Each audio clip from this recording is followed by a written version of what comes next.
Salut à tous, bienvenue dans cette vidéo. Donc dans cette vidéo, en fait, je vais résumer le livre de Ray Dalio qui s'appelle Principles for Dealing with the Changing World Order. Donc en français, ça veut dire les principes pour faire face au changement de l'ordre mondial. Bon, en général, sur cette chaîne, on parle plutôt de livres sur l'investissement. Mais là, exceptionnellement, on va parler d'un livre qui est aussi lié à l'investissement, mais qui va nous permettre de mieux comprendre le monde dans lequel on vit. Donc ça aussi, c'est important pour l'investissement. Ce livre a été écrit par Ray Dalio. Qui est Ray Dalio? En gros, il a un gros portefeuille, quoi. Il détient beaucoup de gens qui investissent dans son fonds d'investissement. Donc c'est le co-directeur de Bridgewater Associates depuis 1985. Il a fondé Bridgewater en 1975 à New York. Et Bridgewater dispose d'environ 89 milliards de dollars d'actifs sous gestion dans son hedge fund. Bon, là, je vais mettre la comparaison avec le S&P 500. Donc, on voit que ces derniers temps, il n'a pas vraiment performé face au S&P 500. Dans sa façon de faire, en fait, la performance n'est pas tout. Et peut-être la performance cache des choses. Et en gros, c'est un investisseur qui fait extrêmement attention au risque. Il prône plutôt la diversification, contrairement à Warren Buffett ou à d'autres investisseurs qui sont plus concentrés dans leurs investissements. Donc en gros, pourquoi il est diversifié? En fait, il dit en fait que, par exemple, quand vous regardez Warren Buffett, ils ont surperformé les marchés et tout ça, ça c'est bien. Mais on peut se dire, Warren Buffett, il était dans une époque quand même où il avait de la chance, parce qu'on peut dire, il était dans les États-Unis d'Amérique, qui est le pays qui est devenu le pays le plus puissant au monde, donc il est né, donc il a vécu la Seconde Guerre mondiale. Voilà, il a investi au moment où les États-Unis sont devenus la surpuissance, et même depuis 1945 jusqu'à nos jours, on peut dire, les États-Unis 2022, les États-Unis, c'est la puissance la plus prospère au monde. Donc lui, il a investi principalement dans ces marchés-là. Donc on peut se dire, il a eu on peut dire un bon timing d'investir dans les États-Unis. Il est né aux États-Unis, donc on peut dire qu'il a eu un peu de chance aussi. Et aussi, surtout qu'il n'y a pas eu de révolution aux États-Unis, il n'y a pas eu de guerre qui ont été perdues par les États-Unis. Donc ça aussi, c'est des facteurs importants. Donc en fait, Ray Dalio, il explique par exemple dans son livre que il y a beaucoup de pays où les actions, pas que les actions même, mais les actifs, de manière générale, se sont effondrés avec les révolutions, avec les guerres. Donc en fait, Ray Dalio, il essaye de garder une perspective, on va dire, globale dans sa vision du monde, quoi. Et il nous explique que le monde est chaotique et que en tant qu'investisseur, on peut vraiment tout perdre en cas de révolution, de guerre. Donc là, on peut voir sur ces tableaux, je mets différents tableaux, en France, en Allemagne, et dans différents pays, on peut voir que il y a eu des pertes sèches, et que c'est très chaotique, et l'argent aussi peut, là on peut se dire, c'est que les actions, mais non, c'est sur tous les actifs, parce que l'argent peut se faire manger par l'inflation, par exemple en Allemagne, juste avant la Seconde Guerre mondiale. Enfin voilà, l'État peut vous prendre votre argent, peut vous prendre votre or, tout vous prendre, quoi. L'immobilier, pareil, il y a une guerre, ton immobilier peut se faire détruire par des bombardements. Voilà, le monde est chaotique, quoi. C'est ça qu'il faut garder en tête. Et même les matières premières qui peuvent se faire réquisitionner par les gouvernements. Par exemple, l'URSS, avec le communisme, ils ont réquisitionné énormément de biens des gens, quoi. Donc voilà, faut garder tout ça en tête. Bon, il existe aussi des événements dangereux pour la stabilité, comme des famines, des pandémies, des événements naturels, des séismes, tornades, et on sous-estime ces facteurs, mais c'est vraiment, dans l'histoire, ça a été des facteurs qui ont causé énormément de morts, donc qui ont eu un impact énorme sur la population et sur les actifs aussi. Dans son livre, il analyse l'histoire du monde et il trouve des patterns, donc des événements qui se répètent, donc avec des grandes puissances qui s'élèvent et qui chutent. En fait, il y a toujours une compétition entre nations, un rapport de force, et c'est justement ces rapports de force, il ne faut pas négliger les rapports de force qui vont déterminer l'ordre mondial. En fait, pour lui, c'est vraiment ça qui va déterminer l'ordre mondial. Donc en fait, ce qui va se passer dans son explication, en fait, c'est qu'un pays va avoir un peuple au début, hein, un peuple prêt à travailler dur, des bons leaders qui vont créer un ordre interne, donc c'est-à-dire que par exemple ils vont tuer entre guillemets, hein. Enfin, ils vont mater toutes les révolutions en interne, et ils vont commencer à avoir des finances stables, une dette faible, et ensuite ces pays vont investir dans l'éducation, ils vont être compétitifs au niveau des coûts de production, ils vont peu à peu développer des technologies supérieures et avoir une productivité en augmentation. Ensuite ils vont devenir forts économiquement, exporter plus, avoir des centres de finances mondiaux, et après ils vont, avec tout cet argent, ils vont pouvoir avoir une armée puissante pour défendre leur route commerciale afin d'avoir et enfin avoir une monnaie qui est utilisée dans le monde entier. Et ce qui leur procure un avantage, car c'est vraiment eux qui la créent, quoi, la monnaie. Donc si tout le monde l'utilise, c'est sûr que c'est un avantage. Donc en gros, on se rend compte de vraiment la puissance économique, on n'en parle pas assez, mais la puissance économique des États, c'est ça qui va déterminer ensuite leur puissance globale, quoi. Donc très important la partie économique pour un pays. Et ensuite, deuxième étape, hein, le pays va commencer à devenir moins puissant parce qu'il va avoir une dette élevée. Les gens vont commencer à consommer plus que ce qu'ils gagnent, les États aussi. Des finances vont commencer à être des finances douteuses, comme par exemple en Europe, hein, en France, 100% du PIB de dette. Hein. Problème de compétitivité parce qu'évidemment, si vous êtes plus riche, l'autre il va travailler pour moins cher, vous allez moins être compétitif. Une économie qui croît moins vite, des inégalités plus élevées.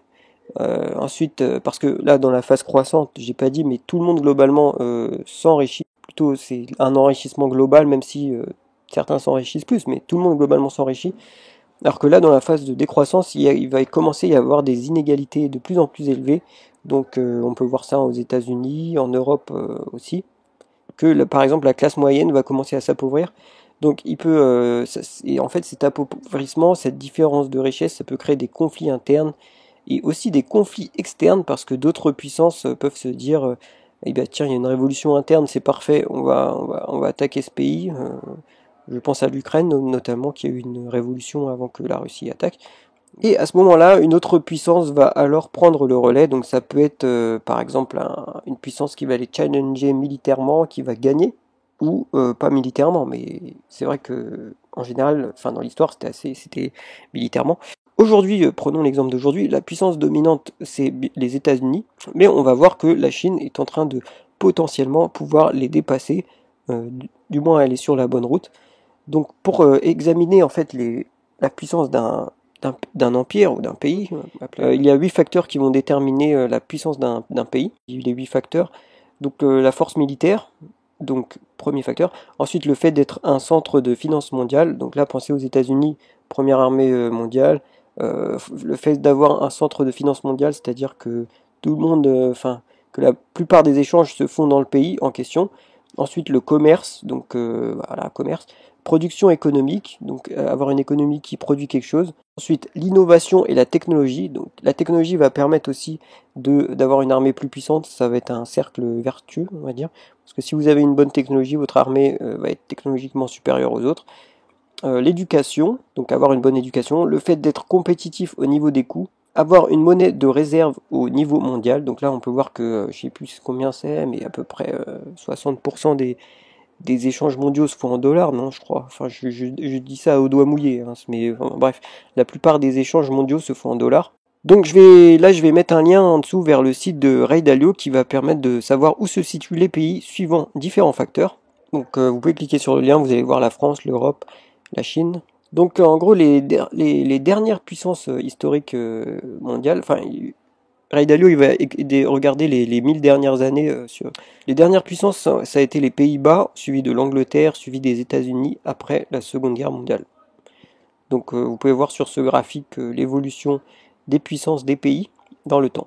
Donc aujourd'hui, les plus grandes puissances sont les États-Unis, suivi de la Chine, suivi de l'Europe. Il a pris l'Europe dans sa globalité et après il a pris les pays européens aussi individuellement. Donc déjà, on va analyser, vous pouvez voir ces informations sur le site, hein.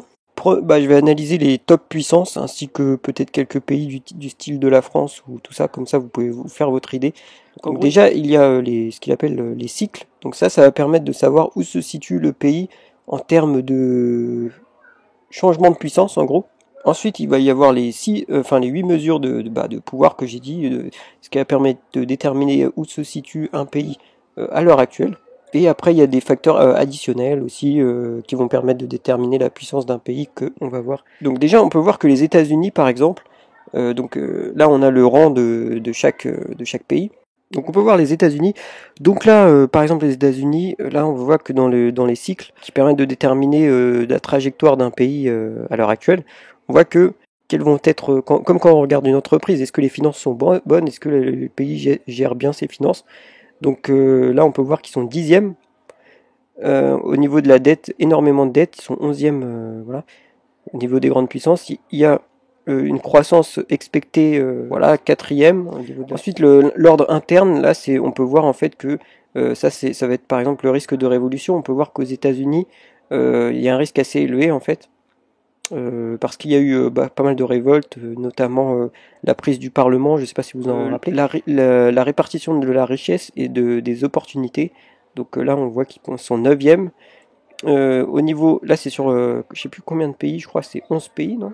Au niveau de l'ordre externe, il est en train de baisser aussi parce que avec les conflits avec la Chine, voilà. Bon après ça c'est la vision de Ray Dalio quoi. Bon ensuite, maintenant les facteurs qui vont permettre de déterminer où sont le pays. Donc on voit que au niveau des marchés financiers, les États-Unis sont numéro 1. Au niveau de l'innovation, ils sont numéro 1. Au niveau de l'éducation, ils sont numéro 1. Au niveau de la puissance militaire, ils sont numéro 1. Au niveau de la réserve de currency, c'est-à-dire les réserves monétaires, ils sont numéro 1. Au niveau de la production économique, ils sont numéro 2. Au niveau du commerce, ils sont numéro 3. Et au niveau du coût de la compétitivité, ils sont numéro 6. Et on voit qu'ils sont en train de baisser sur pas mal de facteurs, notamment l'éducation, la force militaire, la réserve monétaire, voilà. Enfin, ils sont en train de baisser quoi, globalement. Ensuite, il y a des facteurs additionnels qui se rajoutent à tout ça, notamment la géologie. Donc la géologie, ça va être par exemple si tu as du pétrole, si tu as des ressources quoi. Ils voient qu'ils sont numéro 2 au niveau de l'allocation des ressources, donc l'allocation de l'argent, ils sont numéro 2. Au niveau de l'infrastructure et les investissements, ils sont numéro 2. Là, dans sa mesure de la puissance d'un pays, il met aussi les personnes, la détermination des personnes et la civilité. Donc pour lui, enfin, là-dedans, ça va regrouper tout ce qui est, on va dire, le fait que ta population, ce soit des travailleurs ils se respectent, ils font pas trop de crimes, par exemple, ils font pas trop le bordel et qui bossent quoi. C'est ça qu'il appelle la détermination, la civilité. Mais bref. Et ensuite, Act of Nature, ça veut dire est-ce que ton pays il peut être sensible à des désastres climatiques, par exemple. Et là, on voit que les États-Unis ils sont assez sensibles à ça. Ils sont 9e, donc ils peuvent tout à fait avoir des désastres climatiques. Donc là, on voit, par exemple, là, sur les États-Unis, premier pays, on peut voir que le problème, c'est... Enfin, ils sont numéro 1, voilà, ils sont très puissants. C'est pour ça qu'ils sont numéro 1 mondiaux. Mais on voit que la direction est peut-être pas super bonne parce que il y a des problèmes au niveau de la dette, il y a des problèmes au niveau des finances, au niveau de l'ordre interne, l'ordre externe. Donc ça peut vraiment leur porter la direction enfin que là ils sont numéro 1, mais ils vont peut-être pas rester numéro 1 tout le temps quoi. C'est ça qu'on peut se dire. Donc ensuite la deuxième puissance intéressante c'est la Chine.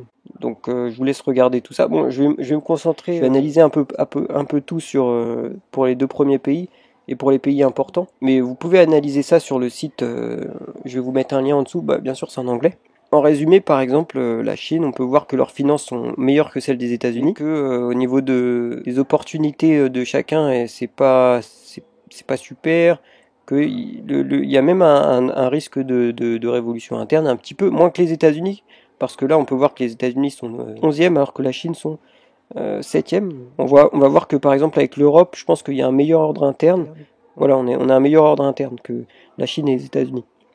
Mais bon, ça ne fait pas tout, c'est pas pour ça qu'on est les plus puissants, voilà, on est que 3e. Bon bref, donc la puissance de la Chine, c'est le commerce, qui sont numéro 1, et la production économique. Et après, partout, ils sont numéro 2, sauf dans la réserve d'argent mondial, quoi, enfin l'argent, le fait que leur argent soit utilisé au niveau mondial, ils sont pas très bons puisqu'ils sont 5e, même si c'est en train de s'améliorer. Ils sont numéro 1 dans l'infrastructure et l'investissement, et numéro 1 dans le fait que leurs personnes soient déterminées, civilisées, etc. Et ensuite, là, on va parler de l'Europe, parce que ça nous concerne, hein. La plupart des gens, je pense, qui sont français, qui écoutent cette vidéo, ou ce podcast, hein. Eh bien, nous, on voit qu'on a un problème de dette, hein, bien sûr, un peu comme les États-Unis, mais ça a l'air moins pire, même si moins pire, je pense que ça se dit pas. Donc voilà, on est un peu en stagnation, quoi, l'Europe, quoi. On est la 3e puissance mondiale. Bon, au niveau du commerce, on est 2e. Au niveau de la réserve, hein, le fait que les gens utilisent notre argent, on est 2e, même si c'est en train de chuter. Et on voit qu'il y a des problèmes, notamment au niveau militaire, on est 4e. Et au niveau de la compétitivité, on est 8e. Donc c'est ça nos plus grands problèmes en Europe. Même si on voulait devenir meilleur, évidemment, c'est important d'investir dans l'éducation, dans l'innovation, etc. Et on voit qu'on a un gros problème au niveau du fait que nos citoyens en fait, soient déterminés, veuillent travailler. Voilà, en gros, un Chinois, ce qu'il est en train de montrer sur ces graphiques, un Chinois, il bosse plus qu'un Européen, quoi. Il est prêt à... Il va envoyer du charbon, un Chinois.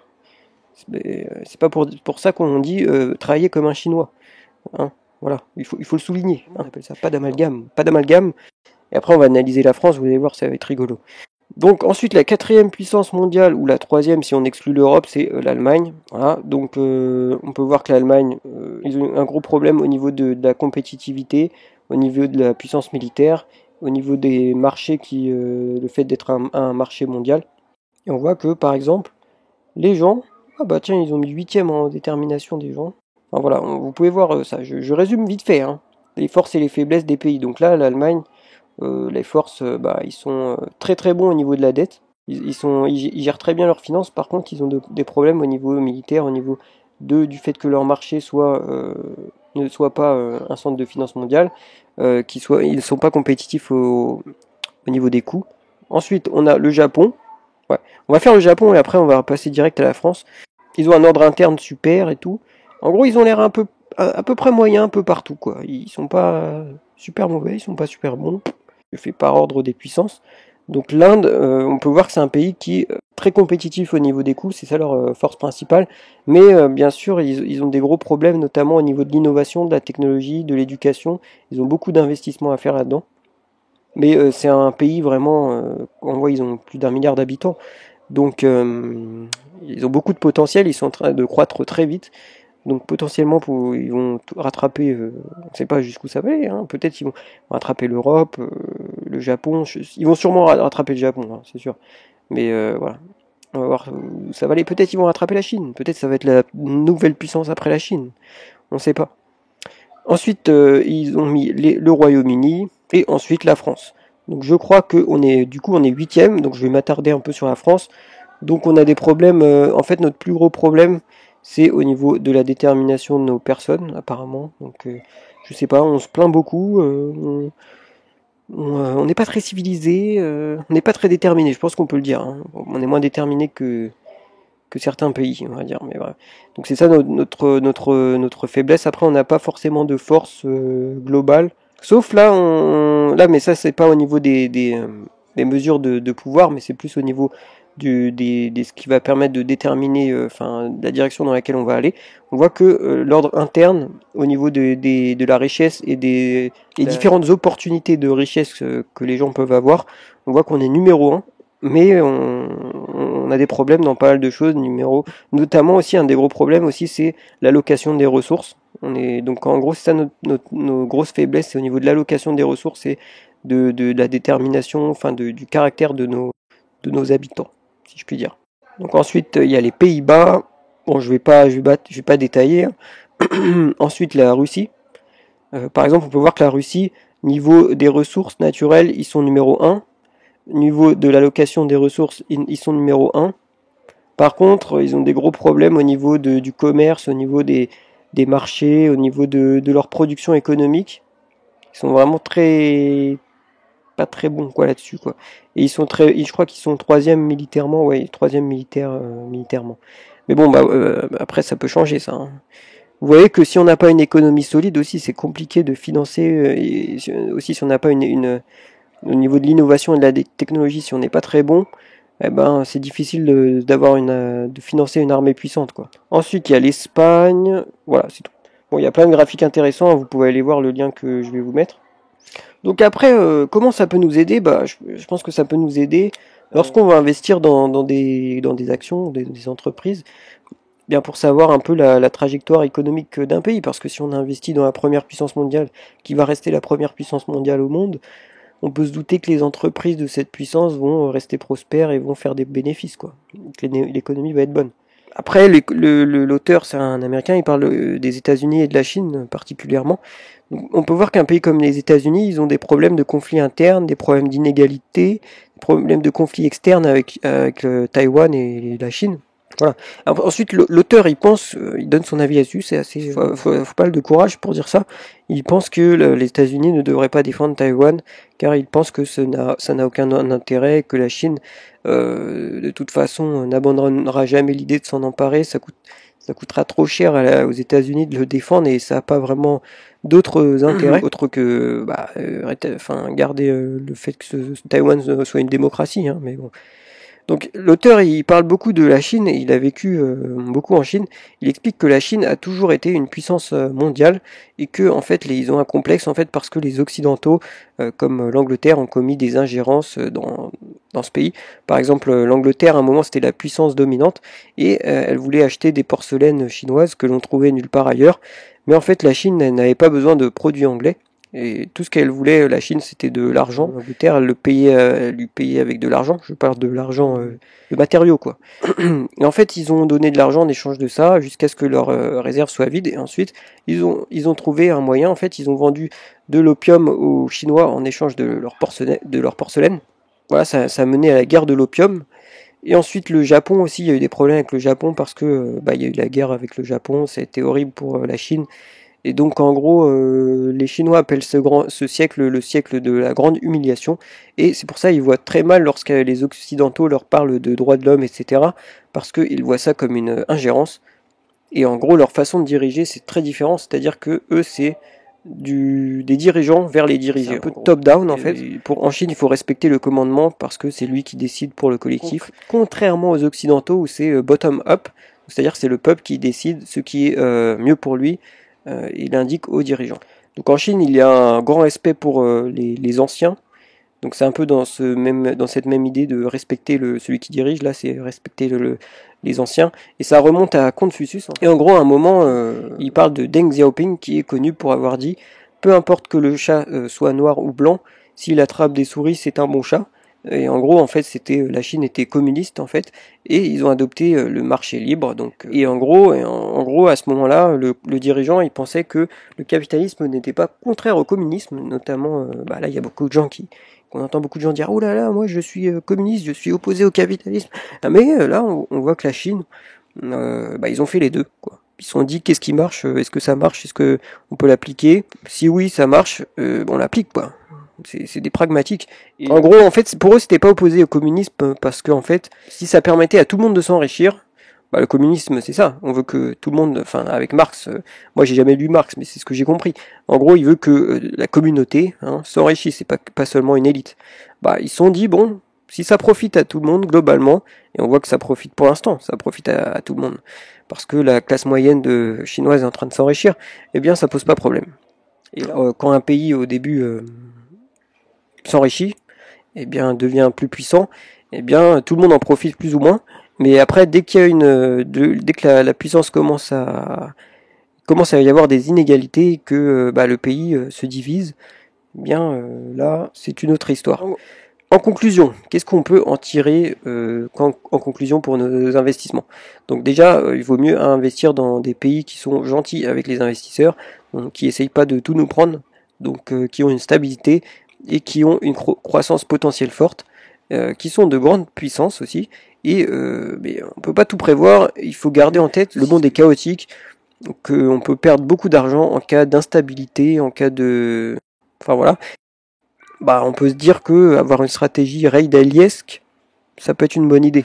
Personnellement, moi je vais donner mon avis, hein. Je suis de l'avis d'utiliser les deux stratégies, après ça dépend du profil de chaque investisseur. Donc moi personnellement j'aime bien être investi sur des actions individuelles que je connais bien et où je pense avoir un avantage compétitif dans l'évaluation de celle-ci par rapport aux autres investisseurs, mais aussi notamment si un jour j'ai énormément de thunes, hein, ça peut arriver, on sait jamais, eh bien je pense que, ou même pour un investisseur qui a beaucoup d'argent, je pense que ça peut être intéressant de diversifier sur d'autres classes d'actifs, car c'est-à-dire autre que des actions, par exemple de l'or et tout ça, parce que le risque zéro n'existe pas, et je pense que c'est important pourquoi pas, d'appliquer les stratégies de Ray Dalio, quoi. Après, je pense que diversifier, c'est intéressant pour les grandes fortunes, et voilà. Que moi, pour l'instant, je ne pratique pas trop ça. Peut-être que j'ai tort, mais en tout cas, c'est ma stratégie. Merci d'avoir regardé cette vidéo. Je vais mettre en ligne un podcast, donc parce qu'en fait, donc vous pouvez y accéder en dessous, et il y aura aussi un lien vers mon site avec pas mal de ressources où vous pouvez regarder toutes les ressources. Donc n'hésitez pas à faire un tour. À plus.